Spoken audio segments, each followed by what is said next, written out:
তাহলে আমি তাকে একটি প্রশ্ন করি, কেমন? আমি প্রশ্নটা করব যে এখনকার মানুষের কোন জিনিসটা নাই? সবই আছে, কিন্তু এমন কি জিনিস এখনকার মানুষের ভিতরে নাই? আশা করি আমার উত্তর দিয়া তারপরে কবি গান করবে।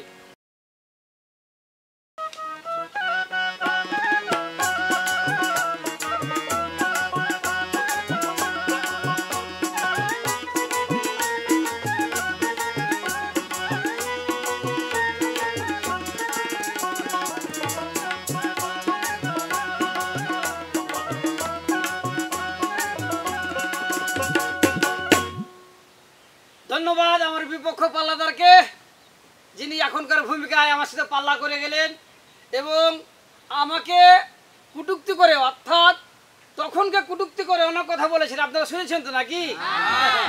তখন ছেলে মেয়ে খুব বেশি ছিল, অগন্তি ছিল, ও কোনো জন্ম নিয়ন্ত্রণ ছিল না, তবে বংশবলি দেখে মানে অনেক কিছু কথা বলেছে, কাদা মাটি। তার কিছু উত্তর তো আমাকে দিতে হয় নাকি? হ্যাঁ, তা আমি তাকে উত্তর দিয়ে একটু গানে গানে দিই, কেমন? কথা বলেছে আমার গ্রাহক পাল্লাদার, ওই যে বেশ কথা বলেছে আমার গ্রাহক পাল্লাদার, বেশ কথা বলেছে আমার গ্রাহক পাল্লাদার, বেশ কথা বলেছে আমার গ্রাহক পাল্লাদার, বেশ কথা বলেছে আমার গ্রাহক পাল্লাদার। ওই যে এখনকার অশান্তির কথা, এখনকার অশান্তির কথা, এখনকার অশান্তির কথা, এখনকার অশান্তির কথা জানা নাই যে তার, বেশ কথা বলেছে আমার গ্রাহক পাল্লাদার, ওই যে বেশ কথা বলেছে আমার গ্রাহক পাল্লাদার, বেশ কথা বলেছে আমার গ্রাহক পাল্লাদার, বেশ কথা বলেছে আমার গ্রাহক পাল্লাদার। তিনি আমাকে একটি প্রশ্নও করেছেন নাকি? হ্যাঁ, আমি প্রশ্নের উত্তর দিব, কিন্তু একটু তার কথার জবাব দিয়ে দিই, কেমন? তবে বলে যাই গো বলে যাই, হাই হাই মরে মরে বলে যাই গো বলে যাই, এখনকারই কিছু কথা বলে যাই বলে যাই, এখনকারই কিছু কথা বলে যাই বলে যাই। ওরে মানি লোকের মান ছিল ভাই গোলা ভরা ধান, আর পিতা মাতা ছেলের কাছে হয়নি অপমান, বয়সী মানুষ যারা বাবার সম্মান পেত, অন্যায় কিছু দেখলে পারে নিজেই শাসন করত। পাল্লাদার, এটাই হচ্ছে আগের যুগের গুণ, এটাই হচ্ছে তখনকার গুণ। বাপ বয়সী মানুষ যদি কিছু অন্যায় দেখেছে নিজেই শাসন করেছে, তারা বাবার আশা করেনি, এবং তার বাবাকে যে বলতে পারেনি আমাকে মুখে কারো মানলো।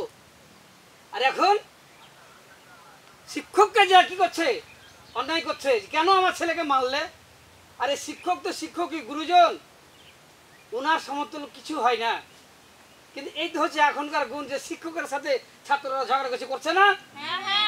তারপরে বাপ বয়সী মানুষকে, বাপ বয়সী মানুষ রিক্সা চালককে কি করছে, থাপ্পড় মারছে, বাধ্য করছে।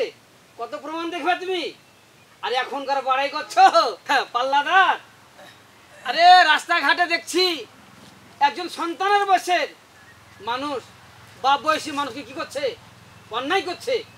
একজন বাপ বয়সী রিক্সা চালককে থাপ্পড় মারছে। এটাই হচ্ছে তোমার এখনকার গুণ। হ্যাঁ, তখন এটা ছিল না। একটা বোঝা দেখলে সে বোঝাটা হাগা বাগা করে নিজে মাথায় নিয়েছে, কাঁধে করে তার বাড়ি পৌঁছে দিয়েছে। এই ছিল তখনকার গুণ। আশা করি তখনকার যুগে যদি কেউ থেকে থাকে সেটা দাম দিবে। তাই তো বলছি, বাপ বয়সী মানুষ যারা বাবার সম্মান পেত, অন্যায় কিছু দেখলে পারে নিজেই শাসন করত। মাছি মাংস দুধ ডিমি সবই ছিল খাঁটি, 100 বছর বয়সে দাঁত ছিল পরিপাটি। তখন ছিল খাদি পানির, তখন ছিল খাদি পানির গুণগত মান, গরিব ঘরে জন্ম নিত বিড়ি পালন। পাল্লাদার নাম শুনেছেন, লোকমুখে শুনেছেন। এখনো বাপ দাদার বয়সী যারা মানুষ আছে পাশে বসবেন, শুনতে পাবেন সেই রূপকথার গল্প, সে পালহনের গল্প, বীরের গল্প। আমি ছোট্ট একটা উদাহরণ দিব, যে পাকিস্তান পিরিয়ডে মল্লিকপুর হাটে একটা খেলা হয়েছিল। আমার বাপ চাচারের মুখে গল্প শুনেছি যে পালহনি খেলা, যে বেশ লোহার হাতুড়লে এমনে মারছে শরীরে মারছে, আর ঘেরা আছে চতুর্দিকে আর ঘুরে বেড়াচ্ছে, কে আছে আমার সাথে লড়বে, সে পালওয়ান ছিল, জমিদারের পালওয়ান। তখনকার যুগে নাকি আদিবাসী যারা তাকে বলতো সাঁওতাল, এখন সাঁওতাল বলি আমরা। তো ওই খুব চাপটা ছিল, খুব জোরাল, আর এই মোটা মোটা জাংগুলা তার ছিল। তো ওই সাঁওতাল আর ওই আখুন্দি দেখে বলছে আমি লড়বো, সাঁওতাল বলছে।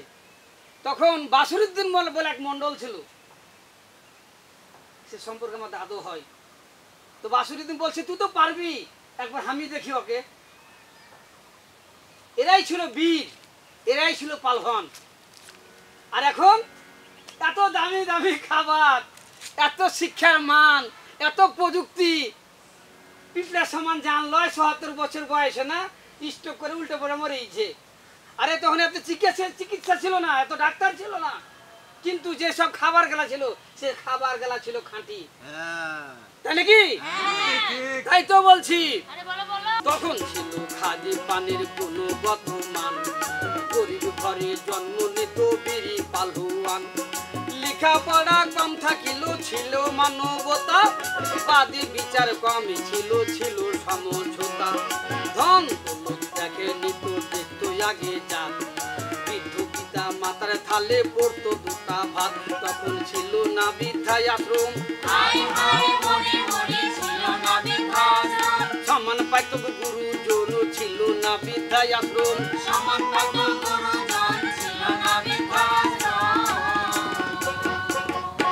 তিনি বলেছেন জড় বুনিয়াদের কথা, বংশবলির কথা। আরে এখন ছেলে মেয়ের বিয়ে দিবে, দেখছে তার টাকা পয়সা আছে কিনা, 4 চাকার গাড়ি দিতে পারবে কিনা, হুন্ডা দিতে পারবে কিনা। পাল্লাদার তখন ছেলে দেখেনি, তখন দেখেছে কি জাত, কথায় আছে জাতের বেটি কালো ভালো আর নদীর পানি ঘোলা ভালো, জাত দেখেছে। তাই তো বৃদ্ধ পিতা মারার থালে দুটো ভাত পড়েছে।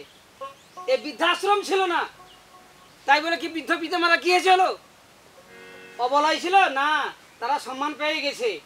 আর বাপ বয়সী মানুষ যে সম্মানটা পেয়েছে, এখন আমরা নিজের বাপ চাচাকে সম্মান দিতে পারি না। এই তো হচ্ছে তোমার এখনকার গুণ। কি আমরা কি সম্মান পাচ্ছি? আরে একটু হলে চিন্তা ভাবনা করে দেখতে হবে।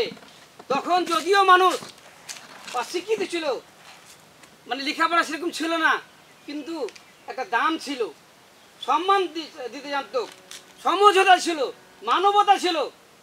হিন্দু মুসলিম বৌদ্ধ খ্রিস্টান সবাই এক জায়গাতে বসে কি করেছে, বসে আলোচনা করেছে, আর একে অন্য দাওয়াত খেয়েছে।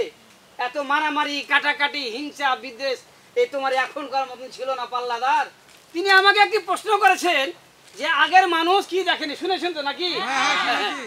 আপনারা শুনলে মনে হবে যে এমন কি জিনিস তারা দেখেনি।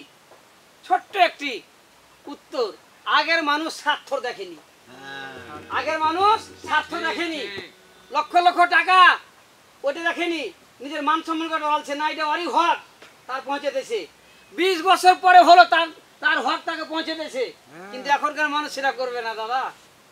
এই যে এখন বড়াই করছে তো, এখন সেটা করবে না, 10টার বিনিময়ে মিথ্যা কথা বলছে, জি বলছে না? তাহলে আমিও তাকে একটি প্রশ্ন করি, কেমন? আমি প্রশ্নটা করব যে এখনকার মানুষের কোন জিনিসটা নাই?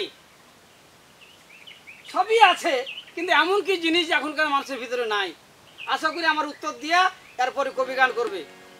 তাই তো বলি, ধন দৌলত দেখে নিত দেখতো আগে জাত, বৃদ্ধ পিতা মাতার থালে পড়তো দুটা ভাত।